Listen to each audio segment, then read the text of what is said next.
चंगा आदमी है, फर्ज पढ़ता है, सुनते पढ़ता ही नहीं, नफिल पढ़ता ही नहीं, भाग जाता है।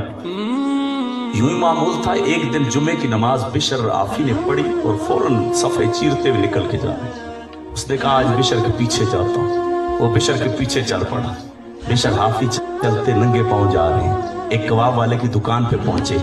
उस बाबे ने देखा, कहता है अच्छा इसे कबाब की लज्जत ने खींचा हुआ है कि फर्ज पढ़ के कबाब खाने जा रहा है। बिशर हाफी ने कबाब लिया, लपेट लिया, तो अब वो आगे चला। बिशर हाफी तंदूर पे चले गए, नान लेने लगे। वो कहता ले लोग बासी खाते हैं, ये पीर बना फिरता है, फकीर बना फिरता है, ताजे नान खाता है। अब ये नान भी लपेट लिया। बिशर हाफी चलने लगे।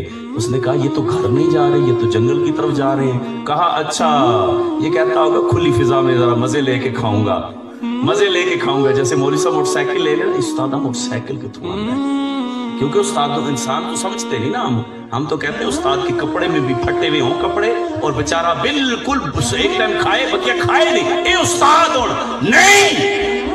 तेरे उस्ताद का लिबास ऐसा हो, गाड़ी ऐसी हो, उसका रहन सहन ऐसा हो, एमपीए के बेटे के मुंह में पानी आए कि एमपीए नहीं बनना, हाफिज़े कुरान बनना। तो अब उसने कहा ये तो खुली फिजा में खाने के लिए जा रहा है। बिशर हाफी का पीछा है। जंगल खत्म हुआ, जंगल को क्रॉस किया तो कच्ची वादी शुरू हुई। बिशर हाफी जा रहे हैं, तेज तेज जा रहे हैं। अब ये बंदा कहता है मेरी सोच बदलने लगी कि ये जहाँ कहाँ रहा है। कहाँ कच्चा मकान था, दरवाजा भी टूटा सा था, उसे कुंडी लगी थी। बिशर हाफी तेजी से के कुंडी खोली, दिल थाम के सुनना। जिसने कभी माँ को रुलाया वो भी सुन ले, जिसने कभी बाप को रुलाया वो भी सुन ले, जिसने कभी बरसों से बहन के घर नहीं गया, सालों साल बहन से नाराजगी डाली है वो भी सुन ले, अल्लाह की मखलूक से प्यार का अंदाज सुन ले। बिशर हाफी ने जब दरवाजा खोला तो फिर दरवाजा खोला तो ये बाबा कहता है मैं तोड़ के दरवाजे की ओट में से देखने लगा।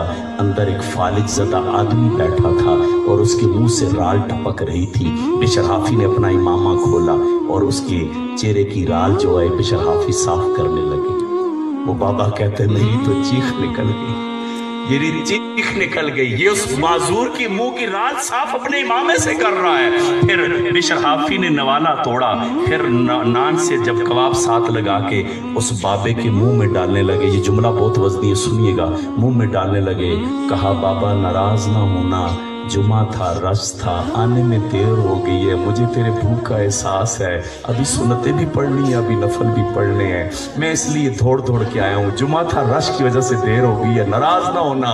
वो बाबे ने कहा बिशर हाफी कब तक मेरा बोझ उठाएगा? 14 साल से एक दिन भी तूने नागा तो नहीं किया। 14 साल। हम तो कहते हैं ना भाई ये देखें मौलवी साहब फैसला आप करें। मैं ही पुत्र ये 5 पुत्र मैं माऊआ रखे तो उन्हें भी रखे ना, मेरे भी बच्चे हैं ना। अरे भाई तेरा तो 1 साल के बाद तेरी हालत जवाब दे जाती है। तू माँ को नहीं संभालता, बाप को नहीं संभालता, तू तकसीम करने पे आ जाता है। उसने कहा कि बिशर हाफी कि कब तक बोझ उठाएगा? 14 साल हो गए, तूने आज तक कभी नाका नहीं किया। बिशर हाफी रो पड़े। कहा बाबा ऐसा ना कह तू बोझ है। बाबा लोग समझते हैं मैंने इबादत की वजह से अल्लाह का कुर्ब पाया है, मैंने अल्लाह की मखलूक से प्यार की वजह से अल्लाह का कुर्ब पाया है। मैंने अल्लाह की मखलूक से प्यार की वजह से अल्लाह का कुर्ब पाया है। मेरे प्यारे भाई